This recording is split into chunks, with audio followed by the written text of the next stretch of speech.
नमस्कार सभी साथियों को। हिंदी साहित्य की क्लास में आप सभी का स्वागत करती हूँ, अभिनंदन करती हूँ। और आज के शस्त्र की परिचर्चा को शुरू करते हैं। हमारी जो पी बाई की सीरीज चल रही है उसी के हम लोग क्वेश्चन प्रीवियस ईयर कर रहे हैं। तो 50 क्वेश्चन हम लोगों ने 2 शस्त्र में किए थे। आज 51 से शुरू करेंगे। तो चलिए शुरू करते हैं। पहला क्वेश्चन है, आज 51वां क्वेश्चन है कि धनी कौन होता है जिसका कोई विचार नहीं करता, वह जो अपने कौशल से दूसरों को बेवकूफ बना सकता है। उपर्युक्त संवाद गोदान में से किस पात्रों के मध्य हुआ है? ये जो बात है किन पात्रों के बीच हुई है? मेहता और मालती, गोविंदी और मेहता, दिग्विजय और मीनाक्षी, मिर्जा खुर्शीद और राय अमरपाल। तो इस क्वेश्चन का सही आंसर हो जाएगा, वो हो जाएगा गोविंदी और मेहता। तो इस क्वेश्चन का सही आंसर होगा बी। इसमें इस क्वेश्चन की व्याख्या देख लेते हैं कि धनी कौन होता है इसका कोई विचार नहीं करता। ये बात गोविंदी और मेहता के बीच में चलती है। गोदान उपन्यास से ये पंक्ति ली गई है। गोदान का प्रकाशन वर्ष है 1936। इसके लेखक हैं मुंशी प्रेमचंद। इस उपन्यास के पात्र हैं होरी, हीरा, धनिया, गोबर, मेहता, मालती, राय साहब, गोविंदी, दाता दीन, माता दीन, झुनिया, मिस्टर खन्ना, ओंकारनाथ आदि। गोदान उपन्यास को किसान जीवन की महागाथा कहा जाता है। और गोदान जो है पूरा कंप्लीट हो गया है, आप लोग इसे देख सकते हैं। मुंशी प्रेमचंद्र की अन्य रचनाएं हैं यानी अन्य उपन्यास हैं देवस्थान, रहेश 1905, प्रेमा 1907, सेवा सदन 1918, वरदान 1921, प्रेमाश्रय 1922, रंगभूमि 1925, कायाकल्प 1926, निर्मला 1927, गबन 1931, कर्मभूमि 1932, गोदान 36 और मंगलसूत्र 48। उसके बाद अधूरा मंगलसूत्र जो है वो अधूरा उपन्यास है। अगला क्वेश्चन है कि नंददास के बारे में रामचंद्र शुक्ल के विचार हैं। कौन से विचार हैं जो नंददास के बारे में हैं? इनकी रचना भी बड़ी सरस और मधुर है।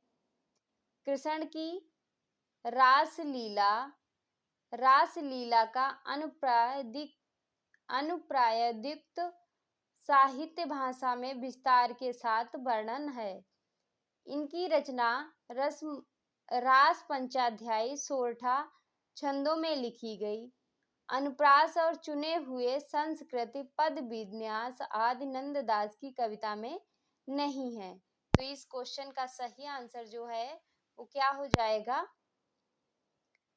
इस क्वेश्चन का जो सही आंसर है वो क्या होगा कि इनकी जो रचना है वो बड़ी सरस और मधुर है। उसके बाद कृष्ण की रासलीला का अनुप्रसादयुक्त साहित्यिक भाषा में विस्तार का साथ वर्णन है। तो ए और बी जो है नंददास के बारे में रामचंद्र के विचार हैं। तो इस क्वेश्चन का सही आंसर होगा ए और बी। तो इस क्वेश्चन का सही आंसर हो जाएगा बी। अगले क्वेश्चन पे चलते हैं। अगला क्वेश्चन क्या है? इस क्वेश्चन की व्याख्या देख लेते हैं। क्या है इस क्वेश्चन की व्याख्या? जो नंददास थे ये सूरदास जी के प्राय समकालीन थे। किसके समकालीन थे? सूरदास जी के। और इनकी गणना अष्टछाप में है। इनके संबंध में यह कहावत प्रसिद्ध है कि कवि गढ़िया नंददास जड़िया। इनकी सबसे प्रसिद्ध पुस्तक कौन सी है? रास पंचाध्यायी, जो रोला छंद में लिखी गई है। इसके अतिरिक्त इन्होंने भागवत, दशम स्कंद, रुक्मणी मंगल, सिद्धांत, पंचाध्यायी, रूपमंजरी, रसमंजरी, मान मंजरी, बिरहा मंजरी और दान लीला, मान लीला, अनेकार्थ मंजरी, ज्ञान मंजरी, श्याम सगाई और भ्रमर गीत और सुदामा चरित, ये जो हैं नंददास की रचनाएं हैं। अगला क्वेश्चन है हमारा, क्या है अगला क्वेश्चन कि सतपुड़ा के घने जंगल नींद में डूबे हुए से उगते अनमाने जंगल, झाड़ ऊंचे और नीचे, चुप खड़े हैं आंख मीचे, घास चुप है कास चुप है, मूक साल पलास चुप है, बन सके तो धसो इनमें, धस न पाती हवा जिनमें। उपर्युक्त पंक्तियां जो हैं इनका क्या मतलब है, क्या अर्थ निकल रहा है।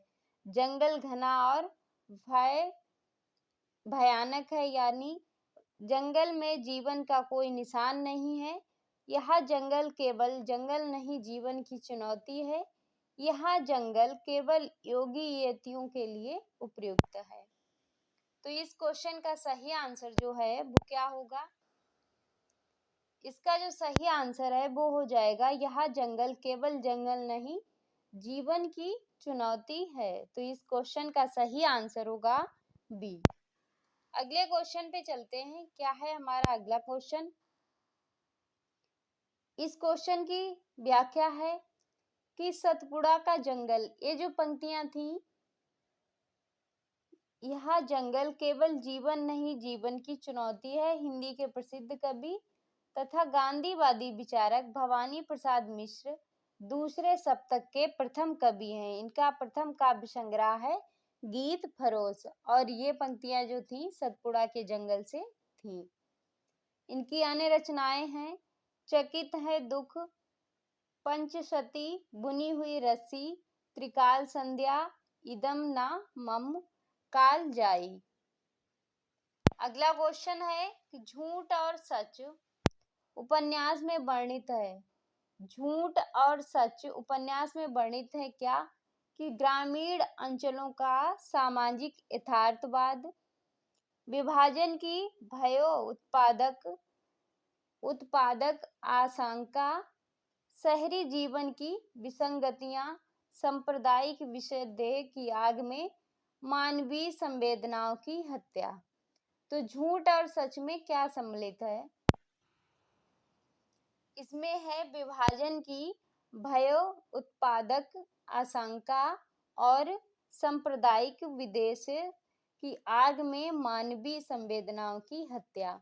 तो बी और डी सही है। तो इस क्वेश्चन का सही आंसर होगा ए, बी एंड डी। अगले क्वेश्चन पे चलते हैं, क्या है हमारा अगला क्वेश्चन।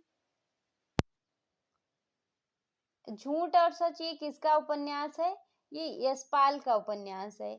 यशपाल के बारे में प्रगतिवादी या मार्क्सवादी काव्य धारा के उपन्यासकारों में यशपाल का नाम आता है। इनके प्रमुख उपन्यास हैं यशपाल जी के दादा कामरेड 1941 का, देशद्रोही 1943 का, दिव्या 1945, पार्टी कामरेड 1946, झूठा सच भाग 1 58 में और भाग 2 60 में, अप्सरा का श्राप 1965 में, मेरी तेरी उसकी बात 1974 में। अगले क्वेश्चन पे चलते हैं, और झूठ और सच में प्रथम भाग का नाम क्या है। प्रथम भाग का नाम है वतन और देश, दूसरे भाग का नाम है देश का भविष्य। अगले क्वेश्चन पे चलते हैं, क्या है हमारा अगला क्वेश्चन। क्वेश्चन है मेरी भव बादा हरो, दोहे में प्रयुक्त झाई, झाई शब्द इसमें नहीं आया है क्योंकि डट डट जो है खाली है। शब्द के सही अर्थ क्या है, जैसे झाई जो है आता है शब्द, इसमें जो है इसका सही अर्थ क्या होगा, परछाई, झलक, मुस्कान, दृष्टि। तो इसमें जो है झाई का जो अर्थ आता है वो आता है परछाई और झलक। तो ए और बी इस क्वेश्चन का सही आंसर हो जाएगा। तो इस क्वेश्चन का सही आंसर हो गया ए। अगले क्वेश्चन पे चलते हैं, क्या है हमारा अगला क्वेश्चन। अगला क्वेश्चन है, सूची 1 को सूची 2 के साथ सुमेलित करना है। अपम्य गर्व, सादृश्य मूलक, विरोध गर्व, श्रृंखला मूलक, विभावना, एकावली, उत्प्रेक्षा, व्यक्तिरेक, किससे कौन संबंधित है? तो अपम्य गर्व जो है ये व्यक्ति रेख से संबंधित है। सादृश्य मूलक जो है वो किससे संबंधित है? उत्प्रेक्षा से। विरोध गर्व जो है वो किससे संबंधित है? विरोध गर्व जो है विभावना से संबंधित है। श्रृंखला मूलक एकावली से संबंधित है। तो इस क्वेश्चन का जो सही आंसर होगा वो क्या हो जाएगा? बी। ए का 4, बी का 3 और सी का 1। तो इस क्वेश्चन का सही आंसर हो गया बी। अगले क्वेश्चन पे चलते हैं। क्या है हमारा अगला क्वेश्चन? अगला क्वेश्चन है कि मुक्तिबोध की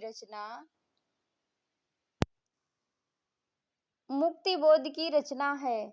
आज की डायरी, एक साहित्यिक की डायरी, प्रवास की डायरी, सैलानी की डायरी। तो इस क्वेश्चन का सही आंसर क्या होगा?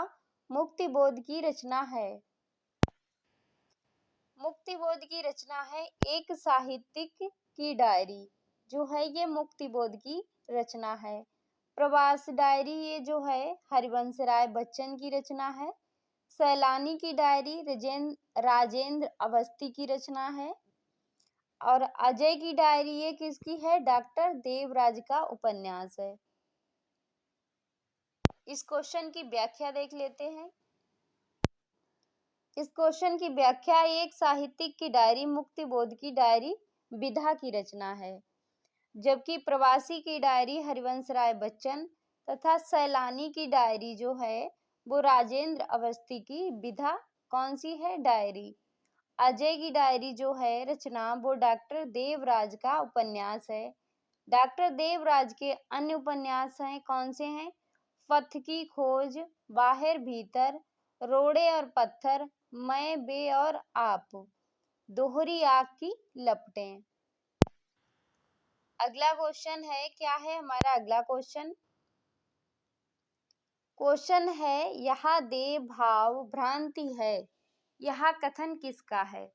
यहाँ देह जो है वो भाव भ्रांति है, ये कथन जो है वो किसका है?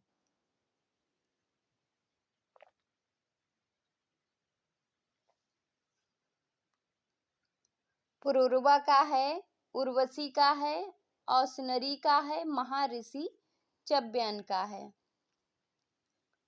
तो ये जो कथन है वो किसका है?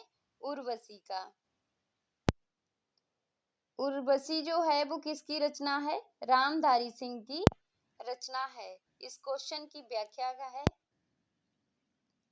कि यह देव भाव भ्रांति है, यह कथन किसका है? उर्वशी का। उर्वशी जो रचना है वो 1961 की रचना है। किसकी है? रामधारी सिंह दिनकर की रचना है। यह जो है गीत नाट्य है। उर्वशी जो है वो क्या है? एक गीत नाट्य है। दिनकर को इस महाकाव्य के लिए सन 1972 में भारतीय ज्ञानपीठ पुरस्कार प्रदान किया गया। दिनकर की प्रमुख कृतियां हैं रेणुका, हुंकार, कुरुक्षेत्र, साम सामधेनी, रसिमरथी, दिल्ली, परशुराम की प्रतीक्षा। ये जो हैं रामधारी सिंह दिनकर की रचनाएं हैं। अगला क्वेश्चन है, शिव शंभू के चिट्ठे। क्या है? शिव शंभू के चिट्ठे से संबंधित है आनंद कादम्बिनी, कलकत्ता, चुनार, भारत मित्र। तो शिव शंभू के चिट्ठे से कौन संबंधित है? शिव शंभू के चिट्ठे से संबंधित है कलकत्ता और भारत मित्र। तो इस क्वेश्चन का सही आंसर क्या हो जाएगा? डी। बी और डी। तो इस क्वेश्चन का सही आंसर हो गया डी। अगले क्वेश्चन पे चलते हैं। इस क्वेश्चन की व्याख्या देख लेते हैं कि कलकत्ता तथा भारत मित्र शिव शंभू के चिट्ठे से संबंधित हैं।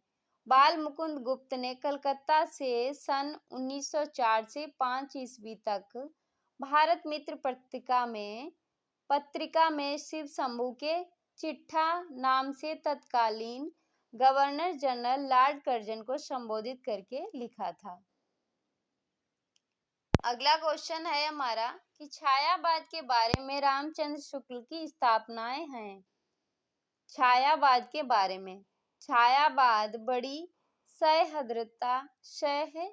सहृदयता के साथ प्रभाव साम्य पर ही विशेष लक्ष्य रखक चला है। छायावाद की रचनाएं गीतों के रूप में ही अधिकतर होती हैं। छायावाद में रचना अन्योक्ति पद्धति पर नहीं की जाती है।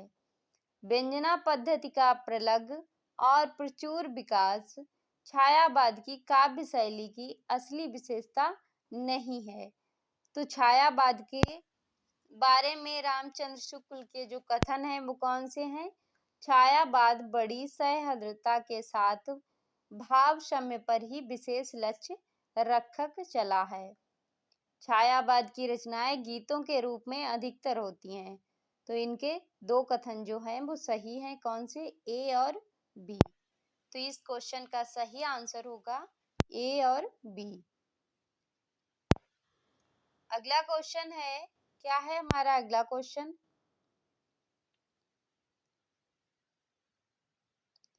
अगला क्वेश्चन है भूतयी पृष्ठभूमि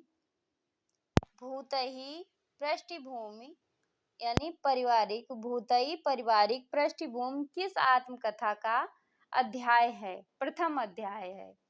जूठन, मुर्दिया, अपने अपने पिंजरे, मेरी पत्नी और भेड़िया। तो भूतयी पारिवारिक पृष्ठभूमि जो है किस आत्मकथा का प्रथम अध्याय है? मुर्दिया का है। किसका है? मुर्दिया का। तो इस क्वेश्चन का सही आंसर है वो हो जाएगा बी। इस क्वेश्चन की व्याख्या है, मुर्दिया जो है किसकी आत्मकथा है? डॉक्टर तुलसीराम की, जो इन्हें दो भागों में है। मुर्दिया पहला जो है 2010 में और दूसरा जो है मणिकर्णिका नाम से 2013 में प्रकाशित हुआ। और इनकी जूठन जो रचना है 1997 में, वो किसकी है? ओम प्रकाश वाल्मीकि की। अपने अपने पिंजरे 1995 की रचना है। इसके भी दो भाग हैं। ये किसकी है? मोहनदास नेमिशराय। मेरी पत्नी और भेड़िया ये 2009 की रचना है। धर्मवीर का दलित आत्मकथा है। अगले क्वेश्चन पे चलते हैं। क्या है अगला क्वेश्चन? क्वेश्चन है कि निम्नलिखित में से कौन सी जो है आत्मकथा नहीं है? एक कहानी यह भी, बाण भट्ट की आत्मकथा, अन्या से अनन्या, शेखर एक जीवनी। तो इस क्वेश्चन का सही आंसर क्या हो जाएगा? कौन सी जो है आत्मकथा नहीं है? तो आत्मकथा जो नहीं है वो है बाण भट्ट की आत्मकथा और शेखर एक जीवनी। ये जो क्या है? ये उपन्यास है।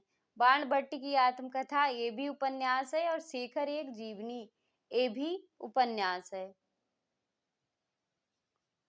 तो इस क्वेश्चन का सही आंसर क्या होगा? D, B and D.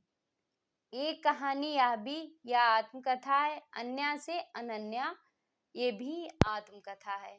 अगले क्वेश्चन पे चलते हैं। इस क्वेश्चन की व्याख्या देखते हैं कि बाण भट्ट की आत्मकथा तथा शेखर एक जीवनी उपन्यास क्या है? ये उपन्यास है। बाण भट्ट की आत्मकथा 1946 ईस्वी की है। इसके रचनाकार हजारी प्रसाद द्विवेदी हैं। चार चंद्र लेख 1936 का, पुनर्वा 1973, आनाम दास का पोथा, ये जो है रचनाएं हजारी प्रसाद द्विवेदी की हैं। शेखर एक जीवनी जो है दो भागों में रचित है। किसका उपन्यास है? अज्ञे का उपन्यास है। प्रथम भाग 40 में, दूसरा 1994 में। इनके अन्य उपन्यास हैं अज्ञे के नदी के दीप 1951 तथा अपने अपने अजनबी 1961। जबकि एक कहानी यह भी है किसका आत्मकथा है? ये मन्नू भंडारी की है। अन्या से अनन्या 2007 प्रभा खेतान का आत्मकथा है। अगला क्वेश्चन है हमारा, क्या है अगला क्वेश्चन? कि विद्यापति की पदावली में वर्णित मुख्य विषय है। क्या है? कि विद्यापति की पदावली में वर्णित मुख्य विषय है। क्या है? राजनीतिक द्वंद्व, वय संधि, पुरुष परीक्षा, अनमेल विवाह। तो विद्यापति की पदावली में वर्णित मुख्य विषय जो हैं वो हैं वय संधि और अनमेल विवाह। तो इस क्वेश्चन का सही आंसर होगा बी और डी। तो इस क्वेश्चन का सही आंसर हो जाएगा सी।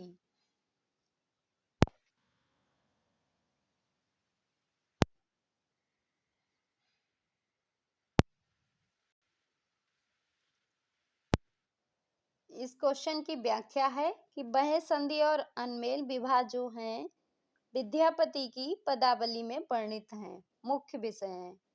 भाषा की दृष्टि से विद्यापति के द्वारा रचित ग्रंथ जो हैं निम्न हैं। मैथिली भाषा में इन्होंने लिखे हैं पदावली, गोरक्ष विजय नाटक हैं ये। अभट्ट भाषा में कीर्तिलता, कीर्ति पताका लिखा है। संस्कृत में इन्होंने रचनाएं लिखी हैं शैव सर्वस्व सार, गंगा वाक्यावली, भू परिक्रमा, दान वाक्यावली, पुरुष परीक्षा। बच्चन ने विद्यापति को क्या कहा है? बच्चन ने इन्हें जातीय कवि कहा है। निराला ने पदावली के श्रृंगारिक पदों की माद कथा को नागिन की लहर कहा है। अगले क्वेश्चन पे चलते हैं। क्या है अगला क्वेश्चन? क्वेश्चन है कि कविता की भाषा विरोधाभास की ही भाषा होती है। कविता की जो भाषा है वो विरोधाभास की ही भाषा होती है। यह कथन निम्नलिखित में से किसका है? Ezra Pound, Cleanth Brooks, John Donne, हाइग्रेडर। तो इस क्वेश्चन का सही आंसर क्या होगा कि कविता की भाषा विरोधाभास की ही भाषा होती है। ये कथन जो है क्लीथ ब्रुक्स का है। तो इस क्वेश्चन का सही आंसर हो जाएगा बी। अगले क्वेश्चन पे चलते हैं। क्या है अगला क्वेश्चन? अगला क्वेश्चन है जेहि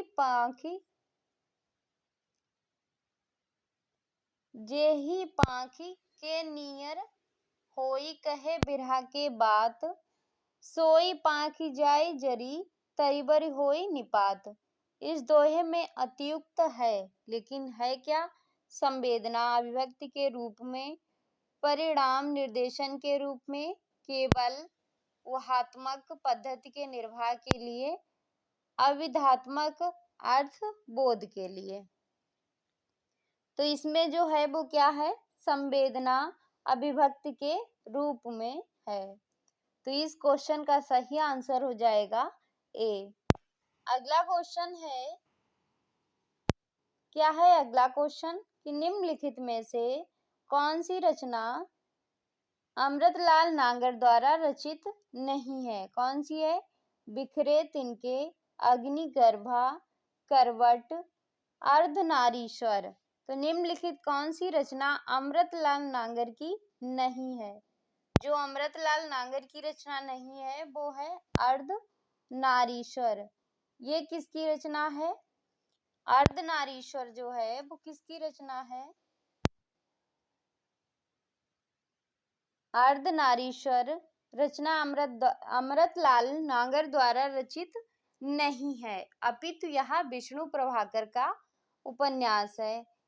इनके अन्य उपन्यास हैं ढलती रात, तट के बंधन, स्वप्नमयी इत्यादि। अमृतलाल नागर के प्रमुख उपन्यास हैं बिखरे तिनके, अग्निगर्भ, करवट, महाकाल, सेठ, बांकेलाल, बूंद और समुद्र, शतरंज के मोहरे, सुहाग के नुपुर, मानस का हंस, खंजन नयन।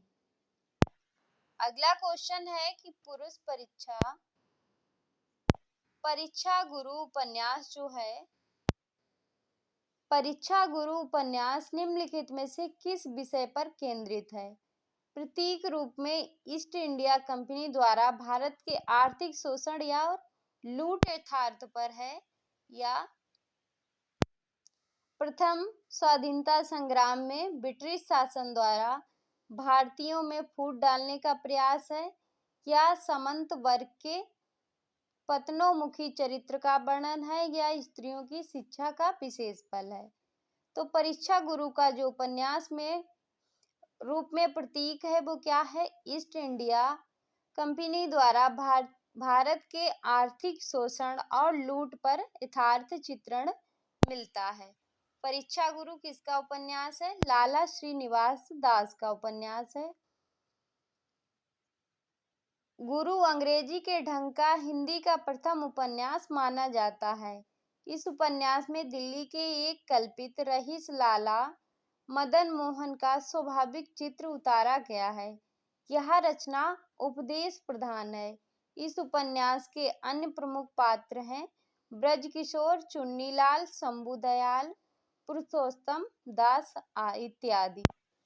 अगला क्वेश्चन है कि जगपति की बीमारी और बेरोजगारी से उपजी आर्थिक मजबूरियों से त्रस्त पत्नी चंदा की कहानी है। किसमें है? राजा निर्बसिया में, नीली झीली में, सफेद तितलियां, या सीने का दर्द।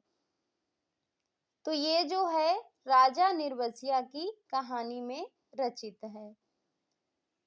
इस क्वेश्चन की व्याख्या है कि जगपति की बीमारी और बेरोजगारी से उपजी आर्थिक मजबूतियों से त्रस्त पत्नी चंदा की कहानी राजा निर्बसिया है। राजा निर्बसिया 1957 ईस्वी, कस्बे का आदमी 1958 ईस्वी, खोई हुई दिखाएं शायद दिशाएं होगा 1963 का है, मांस का दरिया। ये निर्बसिया की कुछ रचनाएं हैं। कमलेश्वर की मांस का दरिया 1968, बयान 1973, आजादी मुबारक 2002 आदि कमलेश्वर की ये कहानियां हैं। कमलेश्वर समांतर कहानी आंदोलन के प्रवर्तक हैं। राजा निर्बसिया की कहानी के प्रमुख पात्र हैं जगपति, चंदा, जगपति की माँ, दयाराम, कंपाउंडर बच्चन सिंह इत्यादि। अगला क्वेश्चन है कि निम्नलिखित उपन्यासों का प्रकाशन वर्ष के अनुसार सही अनुक्रम है। क्या सही अनुक्रम है? निश्चय हिंदू, परीक्षा गुरु, देवरानी जेठानी की कहानी, नूतन ब्रह्मचारी। तो सबसे पहले कौन सा आएगा? सबसे पहले देखिए ये देवरानी जेठानी जो कब की है रचना? 1870 की रचना है। तो सबसे पहले सी आना चाहिए। तो सी किसमें है? बी में। तो इस क्वेश्चन का सही आंसर होगा बी। इस क्वेश्चन की व्याख्या है देवरानी जेठानी की कहानी किसकी रचना है? गौरी दत्त की 1870 की। परीक्षा गुरु श्रीनिवास दास 1882 की रचना है। नूतन ब्रह्मचारी बालकृष्ण भट्ट 1886 की है।